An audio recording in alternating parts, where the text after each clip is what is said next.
tyke, I sat at the table between my mother and my pap and ate all I was able. Pap, he fed me on one side and mammy on the other. I'll tell you, we was chums them days, me and pap and mother.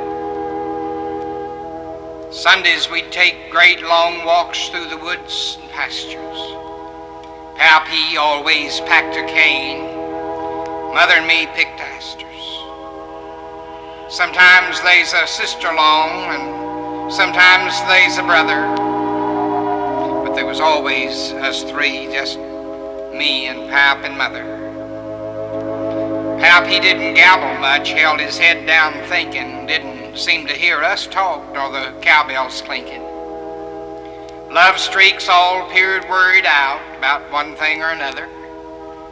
Didn't always understand Pap, that was me and mother. I got big and went away, left the farm behind me.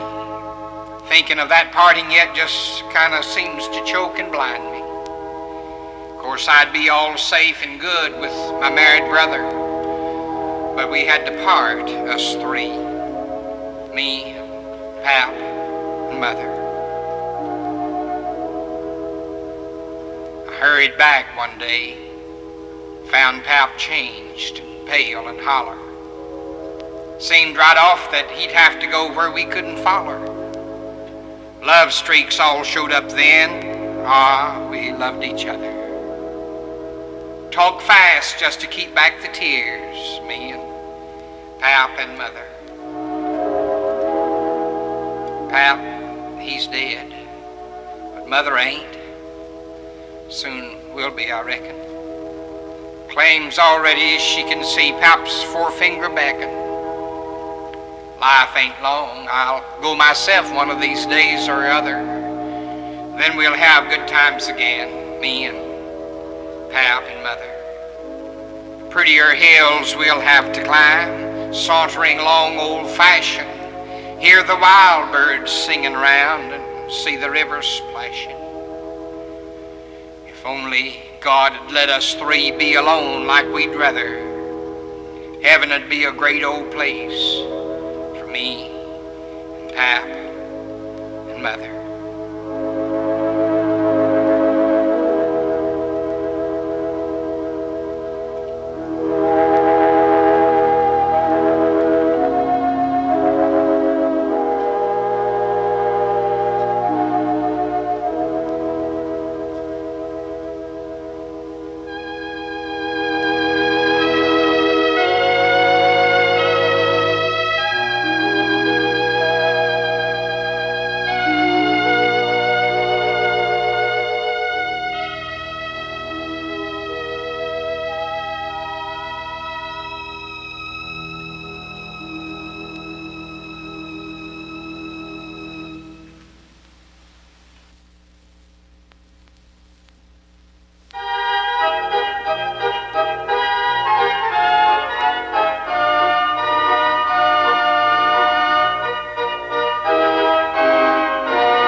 He stood at the crossroads all alone. The sunlight was on his face. He had no thought for a world unknown. He was set for a manly race. But the road stretched east and the road stretched west, and the boy did not know which road was the best. So he took the wrong road that led down, and he lost the race and the victor's crown. He was caught at last in an angry snare, because no one stood at the crossroads there to show him the better road. Another day at the self-same place, a boy with high hopes stood. He too was set for a manly race. He was seeking the things that were good. And one was there who the road did know, and that one showed him the way to go. And so he turned away from the road that led down, and he won the race and the victor's crown. And he walks today life's highway fair, because one stood at the crossroads there to show him the better road.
called him John. He called me Jim. Nigh 50 years that I knowed him and he knowed me. And he was square and honest all that time and fair. I'd pass him mornings going down the road driving into town, and we'd look up the same old way and wave a hand and smile and say, "Hello, John. Hiya, Jim." I guess you don't real often see such kind of friends as him and me. Not much at talking big, but say the kind of friends that stick and stay, come rich, come poor, come rain, come shine. Whatever he might have was mine, and mine was his, and we both knowed it when we'd holler on the road, "Howdy, John. Howdy, Jim." And when I got froze out one year, he dropped in on me with that queer big smile upon his way to town and laid $200 down and says, "No interest, understand or note." And he took my hand and squeezed it as he drove away, 'cause there wasn't nothing more to say. So long, John. So long, Jim.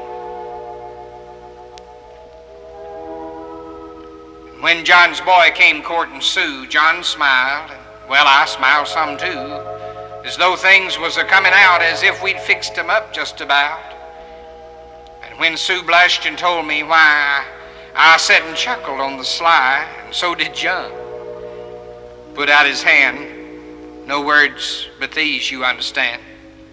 "Shake, John. Shake, Jim." And when Sue's mother died, John come and sat with me, and he was dumb as far as speech might be concerned. But in them eyes of his there burned a light of love and sympathy and friendship you don't often see. He took my hand in his that day and said, well, what else was there to say? "Hello, John. Hello, Jim." Somehow the world ain't the same today. The trees are all aflame with autumn, but there's something gone. Went out of life, I guess, with John. He nodded that old grizzled head on the pillow of his bed and lifted up the helping hand and whispered, "Sometime, understand?" Bye, John. Bye, John.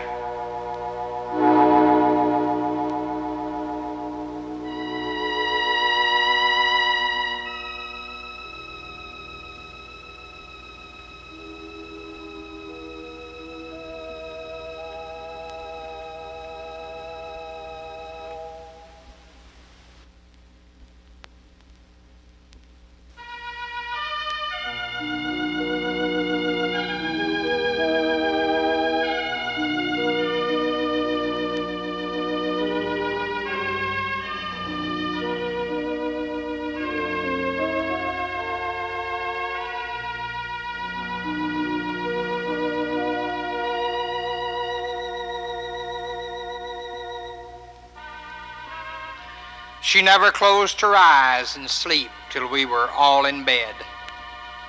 On party nights till we came home, she often sat and read. We thought little about it then. We were so young and gay. How much the mother worried when we children were away. We only knew that she never slept when we were out at night, and that she waited just to know that we'd come home all right. Why, sometimes when we'd stay out to 1 or 2 or 3, it seemed to us that Mother heard the turning of the key. For always when we stepped inside, she'd call and we'd reply. But we were all too young back then to understand just why. Until the last one had returned, she always kept a light. For Mother couldn't sleep until she'd kissed us all goodnight. She had to know that we were safe before she went to rest. She seemed to fear that the world might harm the ones she loved the best. And once she said, when you are grown to women and to men, perhaps I'll sleep the whole night through. I may be different then. And so it seemed that night and day we knew a mother's care, that always when we got back home we'd find her waiting there.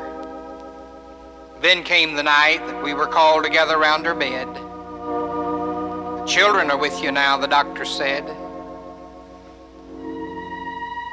And in her eyes there gleamed that old-time tender light that told us she'd been waiting just to know that we were all right. She smiled that old familiar smile and prayed to God to keep us safe from harm throughout the years. And then she went to sleep.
Last night the moon pulled anchor and sailed down the Milky Way.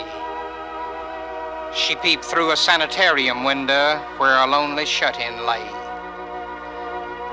Then the moon seemed to shine much brighter. Each star seemed to nod its head, and the night became more peaceful when they heard what the shut-in said. Dear God, away up in heaven, I earnestly pray to thee. You'll answer my prayer now, won't you? Lay a healing hand on me. Dear Father, the world forgets me. I've been a shut-in so long. I'm needing your help, dear Jesus, and still in my heart a song. I trust that I'm not asking too much of your heavenly wealth when I so humbly pray you to give me back my health. The moon sailed on her journey while the stars twinkled down from above. The shut-in drifted to dreamland. What is greater than God's love?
Help me to so live that I can lie down at night with a clear conscience, without a gun under my pillow, and unhaunted by faces of those to whom I have brought pain.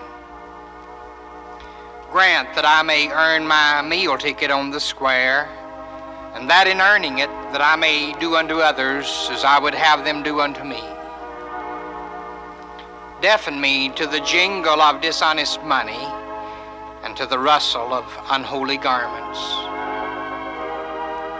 Blind me to the faults of others, but keep me keen of eye to discover my own shortcomings.